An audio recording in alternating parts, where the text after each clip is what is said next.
ভাবছেন যে কুকুরটা তো ভক্ত ছিল। আপনারা জানেন আমাদের মাঝে কোনো বৈষ্ণব যখন দেহ ত্যাগ করেন তখন আমাদের বৈষ্ণব সেবা হয়। তো যাই হোক, রাধারমণ গুরুদেব সিদ্ধান্ত নিলেন যে তিনি কুকুর বৈষ্ণব সেবা দেবেন। তখন নবদ্বীপের অনেককে তিনি আলোচনায় ডাকলেন যে আমার মন্দিরে একটা কুকুর প্রতিদিন আসতো, সে দেহ ত্যাগ করেছে, তো আমি একটা কুকুর বৈষ্ণব সেবা দিতে চাই, আমি সকল কুকুরদেরকে নিমন্ত্রণ করতে চাই। কিন্তু অনেকেই অনীহা পোষণ করবে, না না কুকুর বৈষ্ণব সেবা তো শুনিনি, এ আবার কেমন কথা। ভক্তগণ অনেকেই রাজি হলো না, অনেকেই নিমন্ত্রণ রাখলেন না। কিন্তু রাধারমণ গুরুদেব তিনি বলছেন যে না, আমি কুকুর বৈষ্ণব সেবা দেবই। তিনি কি করলেন, পরদিন তিনি নবদ্বীপের রাস্তায় বের হলেন। রাস্তার ধারে নগরে নগরে যত কুকুর পেয়েছেন হাত জোড়া করে বলছেন, হে কুকুরগণ, আগামীকাল আমার আশ্রমে মহাপ্রভুর ভোগরাগ হবে, বৈষ্ণব সেবা হবে, কুকুর বৈষ্ণব সেবা। তোমাদের সকলের নিমন্ত্রণ, তোমরা প্রসাদ পাবে। নবদ্বীপের অনেকেই বলছেন বাবাজি মাথা নষ্ট হয়ে গেছে, জীবনে তো কুকুর বৈষ্ণব সেবা শুনিনি, তিনি কিসের কুকুর বৈষ্ণব সেবা দিচ্ছেন। ভক্তগণ পরদিন সকালে মহাপ্রভুর কাছে ভোগরাগ করে যখন মধ্যাকালীন সময় হলো, দুপুরবেলায় কুকুর দলে দলে কুকুর আসতে শুরু করলেন আশ্রমে।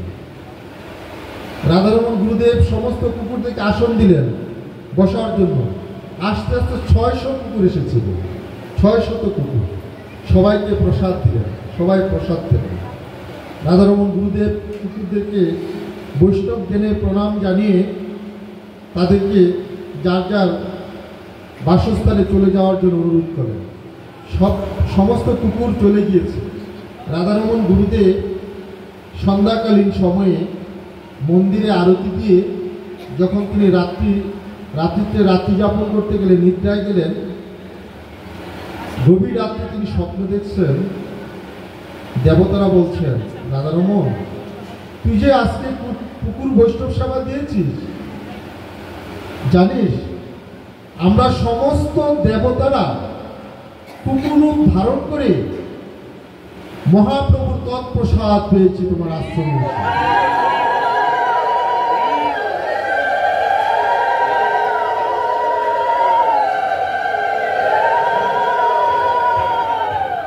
শুধু ভক্তগণ, সাধু সঙ্গের মাধ্যমে একটা পশু, একটা কুকুর উদ্ধার হয়ে গেল।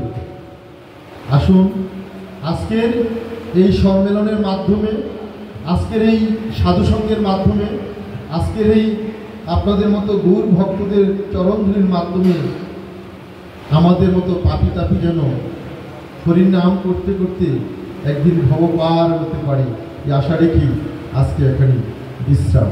জয় গৌর, নিতাই গৌর হরি। চমৎকার বক্তব্য রেখেছেন সুশান্ত গোস্বামী। সকল আলোচকদের দৃষ্টি আকর্ষণ করছি, আপনার সময়ের প্রতি গুরুত্ব দেবেন। কেউ যেন 5 মিনিটের উপরে না